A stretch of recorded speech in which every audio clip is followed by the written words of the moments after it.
Hello guys, আসসালামু আলাইকুম। Welcome to my another video. আমরা যখন ফেসবুকে ঢুকি তখন আমাদের সামনে এমন কিছু ভিডিও প্লে হয় যা আমাদের দেখার মতো নয়, বিরক্তি মনে হয়।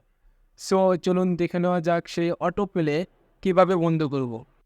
প্রথমে আমাদের যে ফেসবুক অফিসিয়াল অ্যাপস আছে সেটাতে প্রবেশ করুন। দেখেন, এখন দেখেন আমার ভিডিওগুলো অটো প্লে হচ্ছে।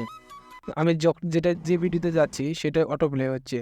অ্যাডসন পেজ পাবেন 100। অটো প্লে কীভাবে আমরা ভাই রে ভাই, একটা মাত্র সেটআপ এই অবাক আছে। প্রথমে আমাদের প্রোফাইল আইকনে চাপ দিব, তারপর সেটিংয়ে চাপ দিব, তারপর স্ক্রল ডাউন করে নিচে আসব।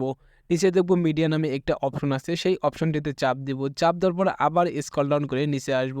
এখানে দেখব নেবার অটো প্লে ভিডিও আছে, চাপ দিব।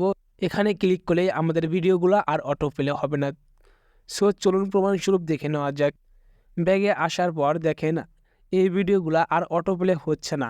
এখানে একটা লোগো দেখাচ্ছে যা চাপ দিলে অটো প্লে হয়, বাট চাপ না দিলে হয় না। তাহলে আমাদের সেটিংটি কাজ করেছে। ভিডিওটি যদি ভালো লাগে থাকে অবশ্যই ভিডিওটি একটি লাইক দিবেন এবং কমেন্ট করবেন। আর যারা ফেসবুক থেকে দেখছেন তারা অবশ্যই ফেসবুক পেজটাকে ফলো দিয়ে রাখবেন। আর যারা ইউটিউব থেকে দেখছেন অবশ্যই চ্যানেলটিকে সাবস্ক্রাইব করে রাখবেন। ধন্যবাদ।